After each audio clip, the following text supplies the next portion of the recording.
평범하던 대만의 한 아파트 단지. 하지만 이날만큼은 분위기가 전혀 달랐습니다.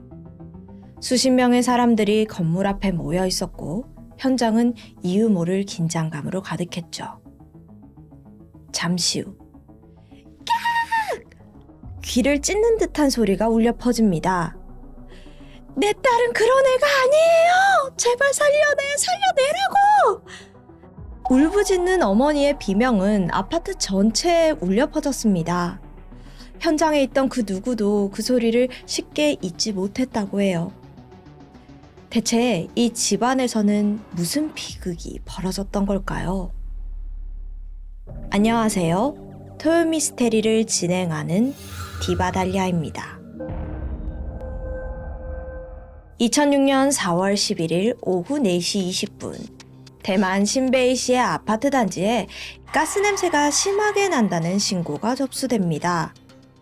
만약 가스 누출 사고라면 대형 인명피해로까지 이어질 수 있는 상황이에요. 한시가 급했습니다. 소방관들은 즉각 장비를 챙겨서 현장으로 향했죠. 안에 누구 계세요? 아무리 문을 두드려도 대답은 없었습니다. 즉각 소방관들은 잠긴 문을 강제로 열고 진입하는데요. 그들이 마주한 건 쓰러진 여성 한 명과 두 여자아이였습니다. 보니까 벌써 숨을 거둔 상태였어요. 사망자는 35살의 여성 차이팅유, 그리고 그녀의 12살, 8살 난 어린 두 딸이었습니다. 우선 소방관들이 현장을 둘러보는데 일단 외부 침입 흔적은 전혀 없었습니다. 문과 창문은 모두 굳게 잠겨 있었고 틈새는 수건과 테이프로 완벽히 밀폐되어 있었어요. 현장에 있던 구조대원 중 한 명은 이렇게 말하죠. 선배님, 일산화탄소 중독에 의한 극단적인 선택 같지 않습니까? 그러자 다른 대원이 대답했죠. 그러게, 가스 냄새도 심했고 밀실 상태. 정황상은 그래 보여. 그래도 일단 부검부터 해보자. 이때 뒤늦게 소식을 듣고 남편 장어링이 달려옵니다. 이혼 소송으로 별거 중이다 보니 상황을 늦게 인지한 거죠. 그는 눈물을 참으며 구조대원들에게 아내에 대한 이야기를 하는데요. 들어보니까 최근 그녀가 육아로 인해 스트레스를 많이 받고 있었대요. 남편은 아무래도 그녀가 스스로 목숨을 끊은 것 같다며 조심스럽게 덧붙였습니다. 이 말에 현장에 있던 기자들은 앞다투어 보도기사를 냅니다. 자식들을 살해하고 죽음을 선택한 비정한 아내, 그리고 홀로 남아 눈물을 삼키는 남편. 극명하게 대조되는 모습에 대중들에게 순식간에 주목되었죠. 신문 헤드라인에는 연일 새 모녀의 동반 죽음이 실렸어요. 곧이어 도착한 경찰들 또한 경제적인 어려움 때문에 그녀가 극단적인 선택을 했을 가능성에 무게를 뒀습니다. 실제로 차이팅유는 남편과 이혼한 뒤에 심각한 경제적 어려움에 직면해 있었습니다. 특히 이제 막 둘째가 초등학교를 들어가다 보니 이래저래 돈 들어갈 곳이 많이 늘었죠. 설상가상으로 남편이 오랜 시간 양육비를 지급하지 않으면서 경제적으로 궁지에 몰리게 됩니다. 그야말로 기댈 곳이 없었다고 해요. 결국 차이팅유는 조금이라도 더 벌기 위해 무리해서 일을 하기 시작했습니다. 야근을 밥 먹듯이 하다 보니 집에 오면 씻고 잠들기 급급했죠. 이 와중에 어린 딸들까지 챙겨야 하니 스트레스가 이만저만이 아니었습니다. 그래서 딸들을 죽이고 자신도 따라 죽는 동반 죽음을 계획한 건 아니었을까요? 하지만 여기에 의문을 표한 사람들이 있었습니다. 바로 사망한 차이팅유의 부모였죠. 이들은 딸의 억울함을 밝히기 위해 직접 나섰습니다. 딸은 그 누구보다 삶에 대한 의지가 강했고 아이들을 목숨보다 사랑했다고요. 그런 아이가 동반 죽음을 선택했을 리 없다고 확신했죠. 그쵸, 이 부모의 말대로 이 사건을 가만히 생각해보면 스스로 목숨을 끊었다? 라기에는 수상한 점들이 한두 가지가 아니었습니다. 보통 동반 죽음에서는 아이들에게 강한 수면제를 먼저 먹인 뒤에 해를 가해요. 물론 고통을 덜어주는 생각도 있습니다. 하지만 그 이면에는 더 이기적인 이유가 존재하는데, 일반적으로 이 동반 죽음을 시도하는 부모는 자신이 없으면 아이들이 살 수 없다는 강박감을 가지고 있다고 해요. 아이 또한 같이 가는 것을 원한다고 생각하는 거죠. 근데 만약 깨어있는 아이가 저항을 하게 된다면 스스로 세운 정당성이 무너지게 되는 겁니다. 아이는 살고 싶어 하니까요. 즉, 다시 말해서 죽음을 합리화하기 위해 아이를 무방비 상태로 만드는 것이다 라는 거죠. 이를 위해 수면제가 필요하고요. 그런데 이번 사건은 달랐습니다. 현장에는 유서도 없었고 어떤 약물의 흔적도 발견되지 않았어요. 뭔가 이상했죠. 설명되지 않은 그 찜찜한 느낌이랄까요? 점점 단순한 사건이 아닐 수도 있다는 쪽으로 기울기 시작합니다. 그러던 중 의문을 확신으로 바꾸는 결정적인 단서가 등장합니다. 바로 소름 끼치는 부검 결과였습니다. 세 피해자의 혈액 속에서 검출된 일산화탄소 농도는 사망에 이를 만큼 치명적이지 않았던 거예요. 즉, 가스로 인한 죽음이 아니었던 거죠. 오히려 세 사람의 입 주변에는 강하게 눌린 흔적, 즉 질식의 흔적이 뚜렷하게 남아 있었습니다. 특히 큰딸의 입과 코에는 출혈까지 확인됐고요. 그리고 결정적인 한 가지가 더 있는데, 세 사람 모두 체내에서 다량의 마취제, 에테르가 검출된 겁니다. 이게 뭐냐면 옛날에는 병원에서 마취제로 쓰였던 화학물질인데 지금은 위험해서 잘 안 씁니다. 많이 마시면 질식 위험도 있고 휘발성도 강하고, 그래서 요즘은 실험실이나 산업용으로 많이 쓰인다고 해요. 일반 가정집에 있을 물건이 절대 아닌 거죠. 자, 그럼 생각해 볼까요? 아이들의 몸에서 에테르가 검출된 건 그럴 수 있어요. 엄마가 동반 죽음을 앞두고 마취를 시켰다고 볼 수 있습니다. 하지만 이상한 건 사망한 엄마의 몸에서도 에테르가 검출되었다는 거예요. 당연하게도 마취된 몸으로 스스로의 목을 조를 수는 없습니다. 그렇다면 목을 조른 제3자가 존재하는 걸까요? 게다가 현장 감식에서 에테르의 흔적은 전혀 발견되지 않았습니다.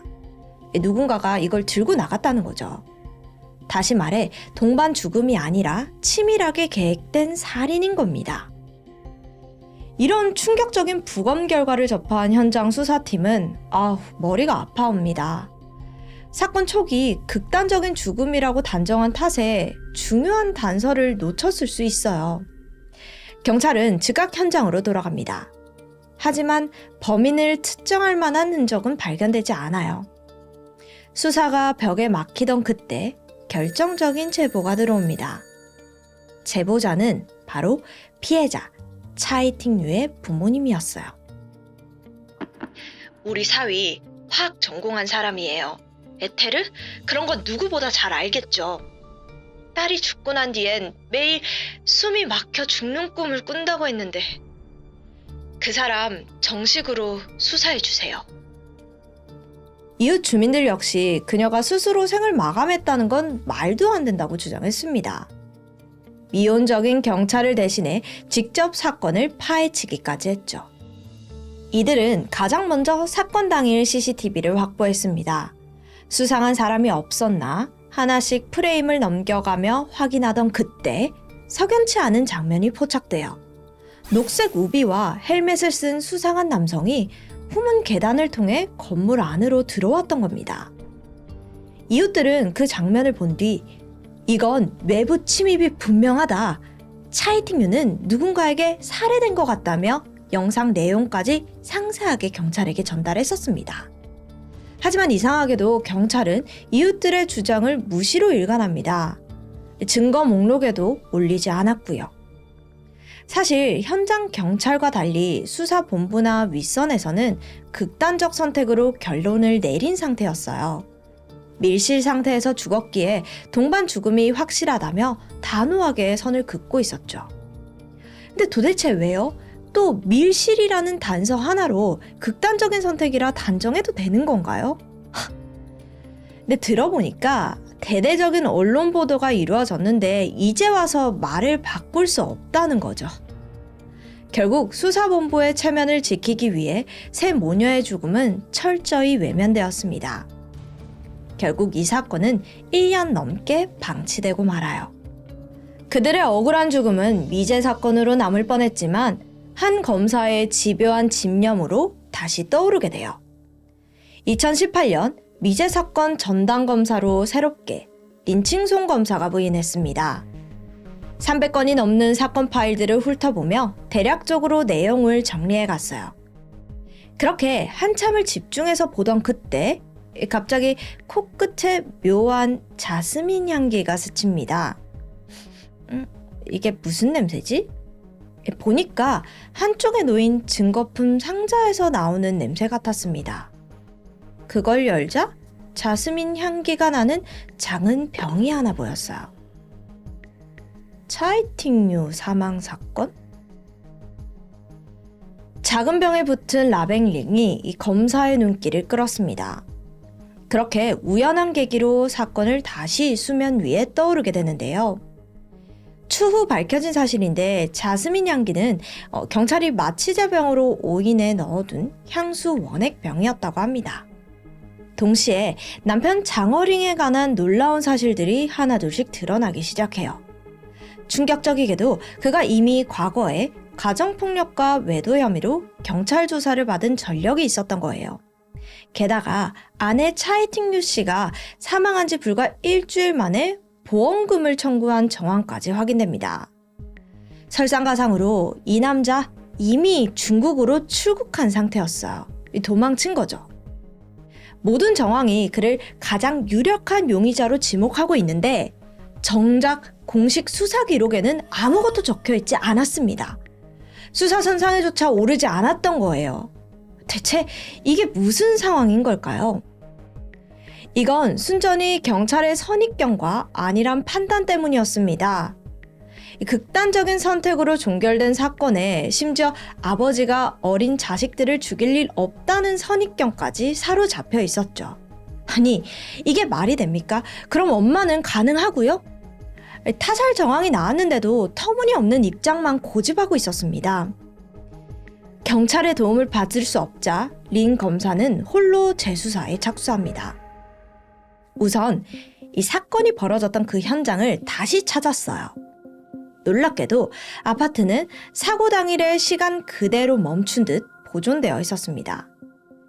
유가족들이 언젠가는 딸의 억울함을 꼭 밝혀줄 거라 믿고 집을 절대 손대지 않았다고 해요. 일단 그 당시 경찰 조사 기록은 틀리지 않았어요. 외부로 침입할 수 있는 현관문과 창문은 모두 굳게 닫혀 있었고 틈새는 수건과 테이프로 완벽하게 밀봉이 되어 있었습니다. 이게 겉보기에는 누가 봐도 밀실 상태였습니다. 하지만 린 검사는 여기서 결정적인 허점을 찾아냅니다. 바로 베란다였어요. 베란다 창문은 유리창조차 없는 개방형 구조였고요. 바로 위층, 옥상에서 줄을 타고 내려오면 누구든 드나들 수 있는 구조였던 겁니다. 즉, 이 사건이 처음부터 완전한 밀실이 아니었다는 거죠. 심지어 이웃 주민들로부터의 결정적인 증언도 나옵니다. 사건 전날 밤 옥상에서 수상한 포대자루를 봤다고요.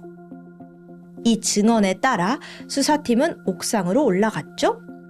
그리고 그곳에서 의심스러운 흔적 하나를 발견하게 돼요. 옥상 난간 아래 외벽에는 밧줄에 긁힌 자국이 선명하게 남아 있었던 겁니다. 심지어 그 위치에서 줄을 내리면 바로 피해자 가족이 살던 집 베란다로 떨어집니다. 여기로 범인이 들어왔던 거예요. 자, 그렇다면 이 미지의 침입자는 과연 누구였을까요? 네, 현재로서는 남편 장어링이 유력합니다. 심지어 이 남자 알고 보니까 직업이 에어컨 설치기사예요. 건물 외벽 작업에 능숙한 전문가입니다. 줄 타고 벽을 오르내리는 작업은 정말 그에게는 일상이죠. 근데 문제가 있었습니다. 모든 정황이 그를 범인으로 지목하고 있었는데 이 결정적인 물증이 나오지 않는 거예요. 이렇게 되면 기소조차 쉽지가 않습니다. 골머리를 앓던 중에 린 검사는 이웃 주민들에게 충격적인 이야기를 전해 듣습니다. 과거 CCTV를 확보해서 경찰에게 넘겼다는 말이었어요. 린 검사는 즉시 경찰에 원본 자료를 요청합니다. 하지만 예기치 못한 문제가 발생합니다. 앞에서 이 경찰이 증거 목록에 올리지 않았다고 했었잖아요. 어디에 보관했는지 담당자는 누구인지 알 방도가 없는 거예요. 겨우겨우 수소문해서 영상이 보관된 외장하드를 찾았지만 오랜 시간 방치된 탓에 데이터가 모조리 손상되어 있었습니다. 복구에도 실패하면서 중요한 증거를 허무하게 날려버렸어요. 대대적인 재조사에도 불구하고 찾아낸 증거는 하나도 없이 의심점만 가득합니다. 이제 남은 방법은 단 하나. 그를 직접 소환해서 조사를 해야 하는 건데, 문제는 이미 중국으로 넘어간 상태였잖아요. 피의자로 기소를 한 것도 아니니까 범죄자 신분으로 소환할 수도 없었습니다. 자발적으로 대만에 들어오게 만들어야 했죠. 어떻게 해야 되나 이렇게 생각하던 그때 이 기발한 아이디어가 번뜩 떠올랐습니다. 앞서 장어린이 사건 직후에 그 아내의 사망보험금을 청구를 했었잖아요. 근데 알고 보니까 이 사건의 수상함을 느낀 보험사에서 지급을 최대한 미루고 있었던 겁니다. 린 검사는 이 점을 노렸어요. 보험사 직원으로 위장해서 장어린에게 접근했죠. 그리고는 추가 서류가 필요하니 직접 대만에 와야 한다고 설득했습니다. 그리고 청구 기간이 얼마 남지 않았다며 계속해서 재촉했죠. 그리고 마지못해 그가 대만으로 들어오게 됩니다. 이때쯤 한동안 한 발 물러나 있던 경찰도 태도를 바꾸기 시작해요. 검찰의 끈질긴 재수사와 잇따른 정황 증거가 드러나면서 경찰 내부에서도 이건 다시 들여다봐야 한다는 목소리가 커졌죠. 결국 경찰도 늦게나마 수사에 합류했고 장어링의 입국 소식을 접하자마자 그를 체포하게 됩니다. 여기서 정확한 물증이 없는데 어떻게 체포될 수 있죠? 싶은데요. 물론 살인 혐의로 체포하거나 피의자 신분은 아니었어요. 의심스러운 정황이 포착된 이상 참고인 신분으로 조사할 권한이 생긴 겁니다. 특히 살인, 즉 강력 사건에 연루되어 있었기에 일시 체포가 가능했죠. 체포된 직후 장어링은 나는 아이들을 잃은 피해자라며 억울함을 호소합니다. 하지만 그 말을 듣던 한 경찰은 속으로 이렇게 생각했어요. 감히 네가 아이들을 입에 올려? 가슴이 먹먹할 정도로 화가 났지만 일단은 침착하게 대처할 수밖에 없었습니다. 수사팀은 우선 장어링의 통신 기록을 정밀하게 분석했어요. 그런데 사건 당일 전후로 한 여성과 비정상적으로 잦은 통화를 주고받은 흔적을 발견합니다. 누구지? 수사팀은 즉시 신원을 추적했고 그렇게 수이전이라는 여성의 존재가 드러났어요. 이렇게 알고 보니까 장어린과 오래전부터 관계를 이어온 내연녀였습니다. 수사팀은 내연녀 수이전을 경찰서로 소환했습니다. 그녀는 연신 주변을 두리번거리며 불안한 기색을 숨기지 못했죠. 이상함을 느낀 경찰이 거짓말 탐지기 조사를 권하자 역시나 극심한 압박감을 느껴요. 이렇게 계속 물어봤습니다. 제가 진실을 말해도 거짓말로 나올 수 있나요? 잠 안 자고 검사하면 결과에 영향 있어요? 그리고는 다른 날 받겠다면서 최대한 날짜를 미루는 겁니다. 심지어 검사 당일 스윗전은 갑자기 몸이 아프다면서 나오지 않는 거예요. 대충 변명을 둘러댄 뒤에 서둘러 짐을 챙겨 도망치려 했습니다. 하지만 이미 경찰의 손바닥 위였습니다. 그녀의 행동을 예측하고 있던 경찰들이 집 앞에서 잠복하고 있다가 그녀를 붙잡는 데 성공했죠. 경찰들은 수희전의 수상한 행동들을 보며 확신을 얻었습니다. 만약 정말 사건과 무관했다면 경찰 조사에서 불안해할 이유도 도망칠 이유도 없었겠죠. 분명 숨기는 게 있다는 겁니다.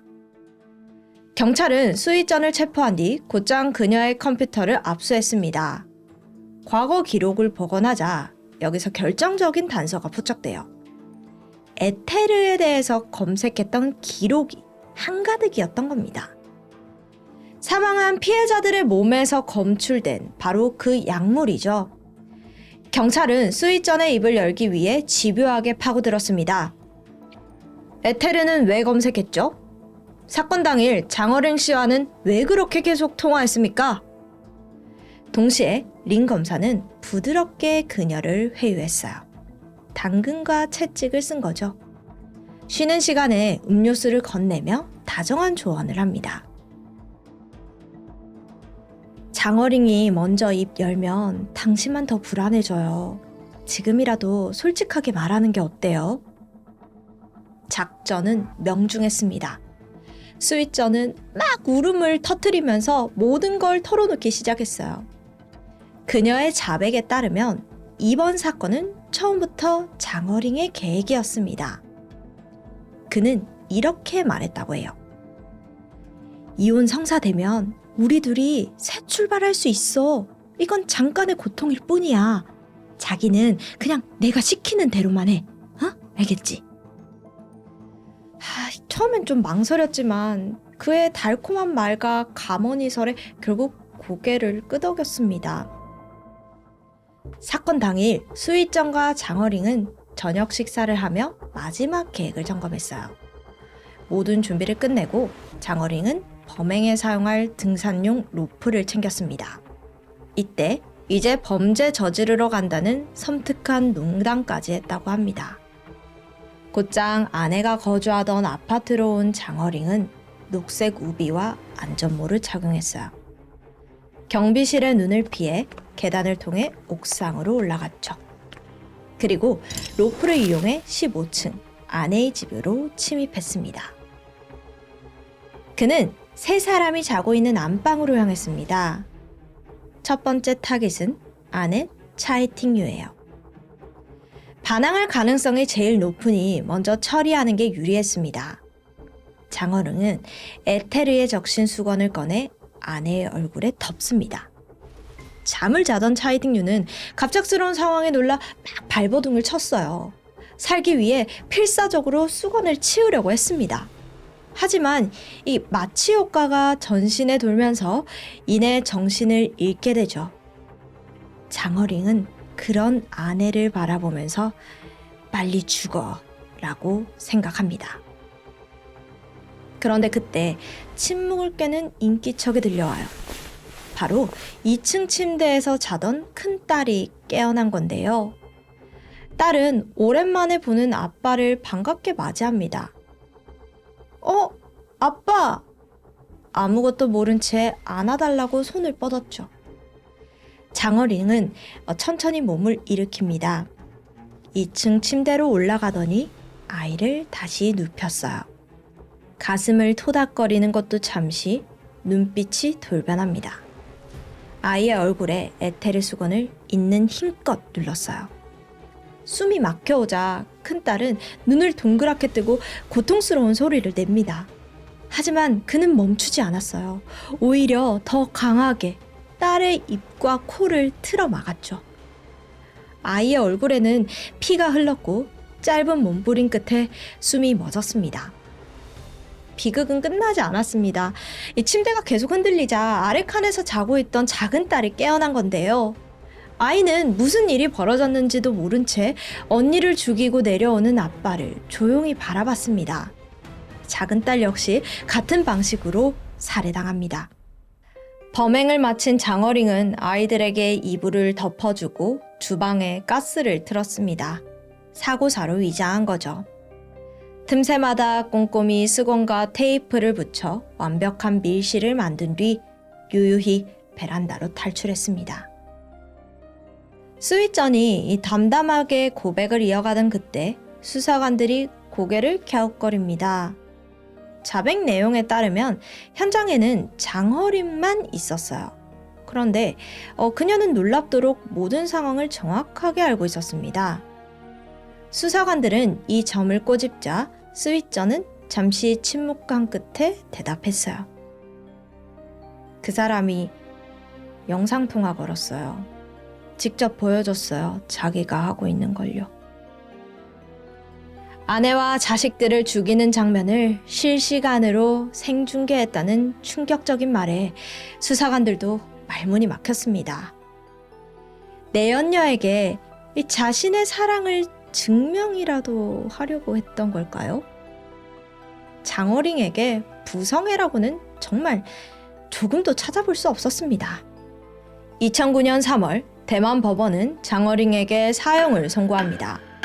아내와 자식들을 죽이고 동반 죽음으로 위장했으니 당연한 결과였습니다. 반면 살인을 공모한 내연녀 스윗전은 징역 10년을 선고받았습니다. 근데 믿기 힘든 일이 벌어집니다. 스윗전이 고작 6년 만에 풀려난 거예요. 심지어 장어링 또한 사형에서 무기징역으로 감형됐습니다. 이유를 알아보니 스윗전의 경우 경찰의 자백한 점과 모범수로 착실히 복역한 점이 인정되어서 가석방된 거예요. 더 어이없는 건 장어링이었습니다. 수감 중 반성문을 제출하고 심리치료와 종교활동을 꾸준히 했다며 감형이 된 거였습니다. 진짜 세 사람 잔인하게 죽여놓고 반성문으로 감형이 되다 이 진짜 화가 나네요. 이걸 들은 유가족들의 심정은 어떨까요? 당연히 말도 안 되는 일이라며 분노했습니다. 소식을 들은 대중들도 일제히 비난을 쏟아냈습니다. 하지만 재판부의 결정은 바꿀 수 없었어요. 여러분, 이 사건은 묻혀버릴 뻔했습니다. 하지만 그런 현실에도 끝까지 포기하지 않았던 링홍성 검사의 집요한 추적이 있었기 때문에 마침내 사건의 진실은 세상 위로 드러날 수 있었고요. 새 모녀의 억울한 죽음 역시 더는 침묵 속에 묻히지 않게 되었습니다. 지금까지 디바달리아였습니다. 1990년 6월 중국 퀸다오의 한 휴양지에서 대규모 전자기기 세미나가 열렸습니다. 그곳에 참석자였던 진팽. 그는 대만 출신 47살의 중년 남성으로 레인저스 일렉트로닉이라는 무전기 회사 대표였습니다. 진팽은 수완이 좋았는데 경찰들을 상대로 회사 대표 제품인 무전기를 대대적으로 유통하면서 큰 성공을 거두게 되었습니다. 그러면서 회사 가치가 오늘날로 치면 6천억 원에 달하는 고공행진을 하고 있었죠. 퀸다오에서 세미나가 열리는 기간 동안 그가 묵었던 숙소는 다이너스티라는 고급 호텔이었습니다. 이곳에선 매일 밤 각종 공연이 열렸는데 진팽 역시 공연을 보러 가기 위해 연회장으로 향하게 되죠. 근데 하필 그날 그의 바로 앞에 웬 키 큰 여성이 서 있었던 거예요. 진팽의 키가 173cm였는데 앞에 있는 여성 때문에 시야가 가려질 정도였습니다. 불편함을 느낀 진팽은 그녀에게 양해를 구하기 위해 말을 거는데 저기요? 뒤를 돌아본 그녀는 다이너스티 호텔의 홍보직원 22살의 중국 여성 지란빙입니다. 진팽은 그녀와 눈이 마주친 순간 그녀의 수려한 외모에 첫눈에 반하고 말았습니다. 둘은 이내 대화를 나눴고 그것은 곧 저녁 약속으로 이어지는데 이후 세미나가 끝난 후에도 두 사람은 계속해서 연락을 이어나갔고요. 그리고 얼마 후 둘은 26살이라는 큰 나이 차이를 극복하고 행복한 연인으로 발전하며 진팽은 상하이에 위치한 자신의 회사에 그녀를 직원으로 고용하기도 했습니다. 그렇게 평온한 시기가 지나고 1992년 지란빙이 진팽과의 사이에서 아이를 갖게 되는데 문제는 그녀가 아직 미혼이었기에 남자친구를 제외한 주변인들에겐 이걸 알릴 수가 없었던 것이었습니다. 이게 시대적인 배경을 좀 이해해야 하는데 아시겠지만 90년대 중국에는 산하 정책이 있었잖아요. 인구가 너무 많았기 때문에요. 그래서 한 가정에 한 명만 자녀를 낳도록 제한했는데 그러다 만일 미혼 여성이 임신을 하게 되면 가차없이 낙태를 권장받던 분위기였습니다. 그렇게 질환빙이 미혼 상태로 임신을 하게 되면서 큰 고민에 빠져 있었던 차. 마침 남자친구 진팽이 미국 캘리포니아에서 새로운 사업을 시작하게 되는데요. 그는 잘 됐구나 싶어서 여자친구에게 미국으로 이사하는 걸 제안하죠. 질환빙 역시 그곳에서라면 아이를 잘 키울 수 있게 선뜻 미국행을 결심합니다. 그리고 얼마 후 그녀는 캘리포니아 휴양 도시 미션비에오의 한 고급 아파트에서 터전을 잡게 됩니다. 반면 진팽은 사업상의 이유로 주로 대만과 중국을 오고 가면서 생활을 이어나가게 되는데요. 그는 틈틈이 캘리포니아를 방문해 질환빙과의 시간을 보냈죠. 그러면서 매달 그녀에게 1,000만 원에 가까운 생활비를 제공했고 또 여자친구를 캘리포니아 지사 직원으로 채용하면서 살뜰히 보살폈습니다. 질환빙 또한 이름도 제니퍼로 바꾸고 완전히 새로운 삶을 시작하게 되는데요. 1993년 3월 진팽과 제니퍼의 사이에서 아들 케빈이 태어났고 이제 세대에게는 정말 행복한 나날들만 펼쳐지는 듯 했습니다. 그리고 5개월이 지난 1993년 8월 18일 여느 때처럼 중국 출장을 마치고 진팽이 캘리포니아로 돌아왔는데요. 아들과 여자친구를 보고 싶은 마음에 제니퍼에게 전화를 걸었지만 웬일인지 도통 응답이 없어요. 그는 결국 아파트에 도착해서 직접 문을 두드렸는데 여전히 고요합니다. 왜 아무도 없지? 그가 별 생각 없이 손잡이를 잡아당기는데 어라? 잠금 장치가 열려있네요? 이상한데요. 불길함을 느끼며 조심스레 안으로 들어가는데 진팽의 눈앞에는 너무도 끔찍한 광경이 펼쳐져 있었습니다. 피투성이가 된 제니퍼가 소파에 쓰러져 있었던 것이었죠. 속옷은 무릎까지 내려와 있었고 몸 곳곳엔 칼에 찔리는 적이 발견되었습니다. 그럼 아기는요? 안타깝게도 아들 케빈 역시 방 안의 침대에서 숨진 채 발견되었습니다. 기저귀만 찬 채 입에는 티셔츠를 물고 있었죠. 부검 결과 질식사로 판명이 되었는데요. 케빈은 태어난 지 겨우 5개월밖에 되지 않은 신생아예요. 그런데 엄마뿐만 아니라 아기까지 도대체 왜 이렇게 끔찍하게 죽어야 했던 걸까요? 곧이어 신고를 받은 경찰이 출동했고 부검 결과 제니퍼는 날카로운 흉기로 18번이나 찔린 게 확인되었습니다. 근데 특이한 점은 이 팔에 누군가에게 물린 흔적이 남아있었다는 것인데요. 사실 경찰이 범인으로 일찌감치 의심한 사람이 있습니다. 그것은 바로 진팽. 아니 왜요? 그 이유는 그의 은밀한 사생활 때문이었죠. 그는 알고 보니 아내도 있고 그 사이에 2명의 10대 아들까지 있는 유부남이었습니다. 심지어 그의 가족들은 제니퍼의 아파트에서 멀지 않은 곳에서 살고 있었죠. 그럼 혹시 가족과 사이가 좋지 않아서 별거 중인가요? 그것도 아니었어요. 진팽은 제니퍼 사망과 관련된 경찰 참고인 조사를 받을 때도 혹시 내 자식들이 놀랄까봐 걱정된다라면서 원래의 가족을 걱정하는 모습을 보였는데 황당하죠. 그러니까 그는 아내와 아들 그리고 애인과 애인의 아들까지 모두 다 캘리포니아로 이주시켜서 완벽하게 2집 살림을 하고 있었던 겁니다. 진팽이 왜 지금껏 제니퍼와 결혼하지 않았는지도 이해가 되네요. 그는 원래 아내가 있고 제니퍼는 내연녀였던 거죠. 이 복잡한 사생활을 알게 된 경찰은 이런 시나리오를 예상했습니다. 진팽이 유부남인 걸 제니퍼가 알게 되고 그래서 다툼이 생기면서 상황이 복잡해지자 그가 직접 애인과 자식까지 살해했다 라는 내용이었죠. 하지만 그 추리는 완전히 빗나갑니다. 확인해보니까 제니퍼가 사망 추정 시간에 진팽은 업무차 중국에 있었던 것이 확인되었어요. 그의 알리바이는 완벽합니다. 그렇게 용의선상에서 제외되었고 그렇다면 제니퍼와 아기를 살해한 범인은 도대체 누구일까요? 그런데 제니퍼의 팔에 남아있던 물린 자국 기억하시죠? 다행히도 거기서 용의자로 의심되는 사람의 타액을 채취할 수 있었습니다. 머지않아 DNA 주인이 밝혀졌는데 그건 바로 진팽의 아내 리사.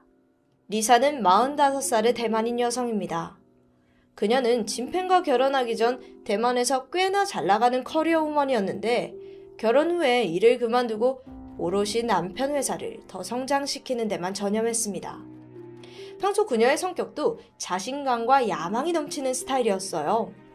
그래서 남편 회사에 대한 헌신, 그리고 내조 끝에 진팽의 회사는 날이 갈수록 승승장구할 수 있었던 거죠. 그러다 리사의 인생에 먹구름이 물려왔는데 그게 바로 내연녀 제니퍼였던 겁니다. 리사는 캘리포니아로 이주를 하고 나서야 이 제니퍼의 존재를 알았다고 해요. 물론 그 전부터 의심 가는 일들은 꽤나 있었습니다. 한 번은 진팽이 출장을 다녀왔는데 진팽의 캐리어에 웬 여성의 티셔츠가 발견된 거예요. 그래서 리사는 이게 도대체 뭐냐? 라고 물었는데 진팽은 이렇게 대답합니다. 아, 이게 그 호텔 세탁소에서 좀 섞였나 봐 라면서 대수롭지 않게 반응했죠. 그러던 어느 날 리사는 캘리포니아를 떠나 잠시 대만을 방문한 적이 있습니다.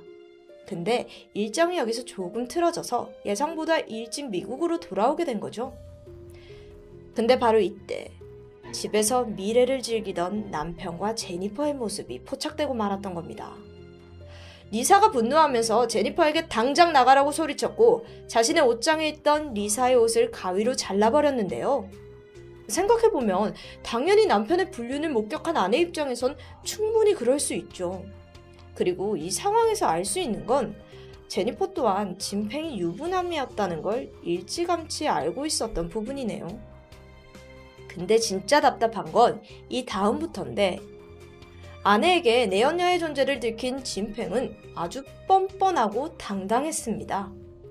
원래도 욕심이 많은 사람이었는데 자신이 가진 대형 회사, 아내, 두 아들, 게다가 젊고 예쁜 20대 애인과 그 사이에 낳은 아기까지 어느 것 하나도 잃고 싶지 않았죠. 아니 뭐 어쩌자는 거예요. 아내 리사가 이혼하겠다고 나섰지만 이마저도 받아들이지 않아요. 나는 여전히 당신과 아이들을 사랑한다. 그런데 내가 왜 이혼을 해야 하냐? 라면서 이런 말도 안 되는 논리들로 억지를 부려댔습니다.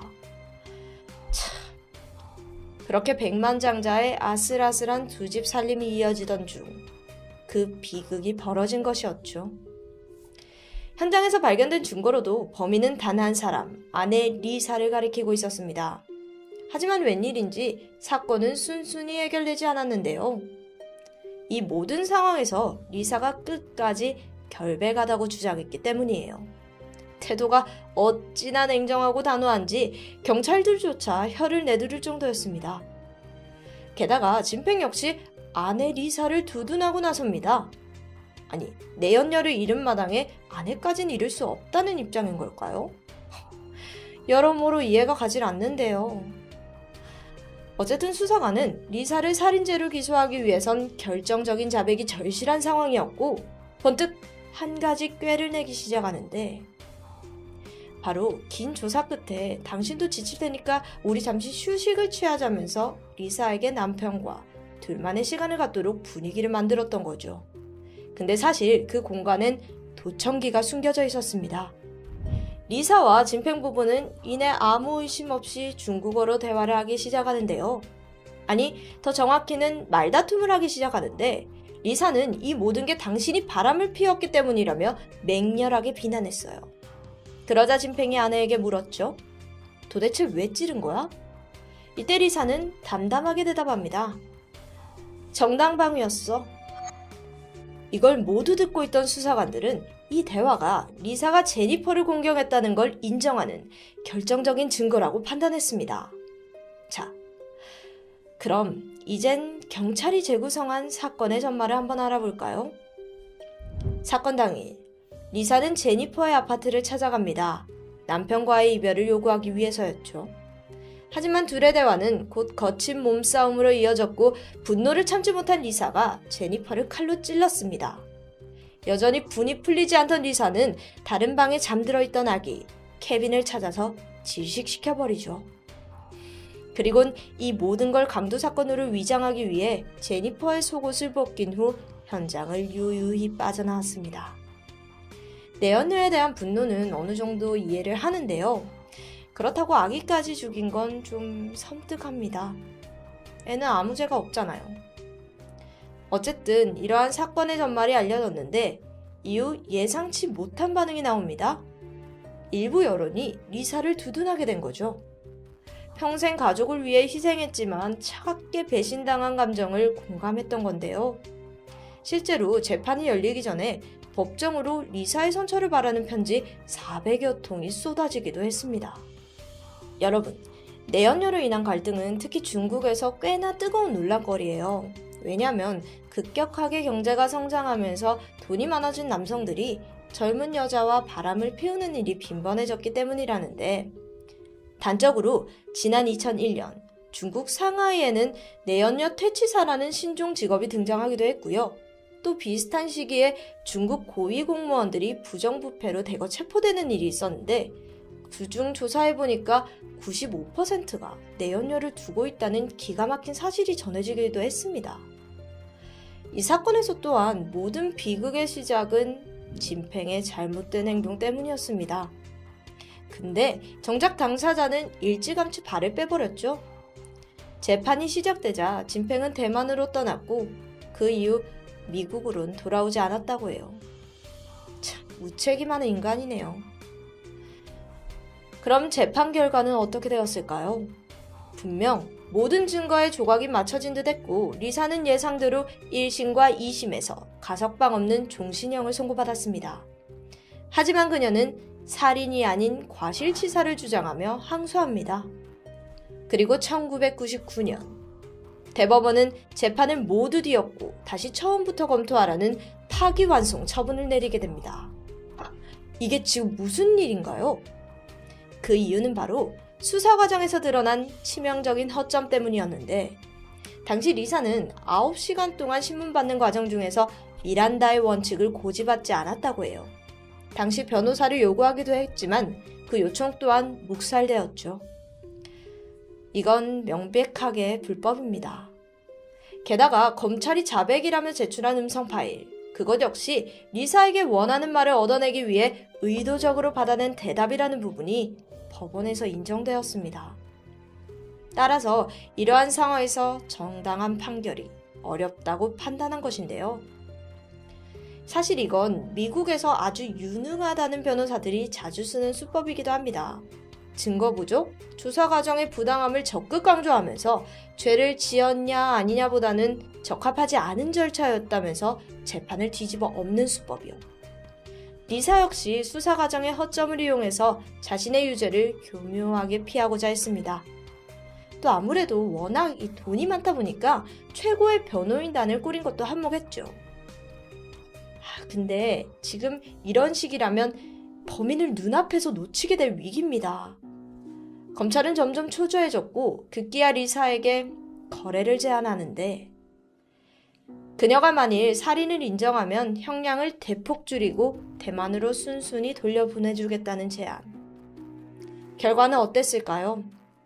여태껏 그토록 무죄를 주장하던 리사는 급 태세를 바꾸더니 제안을 기꺼이 받아들였습니다. 자기가 제니퍼와 아기를 죽인 진범이 맞고 살인 혐의를 순순히 인정해버린 거죠. 결국 검찰과의 거래가 순조롭게 이루어지면서 그녀는 징역 11년형을 선고받았습니다. 1급 살인인데 엄청나게 많이 감형받은 거죠. 그리고 그 징역을 다 살기도 전인 2001년 6월, 그녀는 대만으로 추방됩니다. 말이 추방이지 거의 자유의 몸이 되었다고 볼 수 있는데요. 이런 결과를 두고 당시 수사기관은 공허한 승리라며 허무하다는 말뿐이었습니다. 그동안 토미에도 삼각관계나 불륜으로 인한 파국을 몇 번이나 본 적이 있는데요. 하지만 오늘처럼 살인을 저지른 여자의 허무한 승리로 끝나기는 처음인 것 같네요. 심지어 대중들의 공감과 동정까지 받았고요. 리사, 그녀는 과연 어떤 심정일까요? 남편과 두 아들과 행복하게 살고 있을까요? 전 아니라고 생각해요. 사람의 목숨을 내연녀와 아기까지 둘이나 앗아간 그날, 그녀의 결정은 분명 지금까지도 더 큰 불행의 구렁텅이로 내몰았을 거라고 생각합니다. 여러분의 생각은 어떠신가요? 지금까지 톨미스테리 디바달리아였습니다.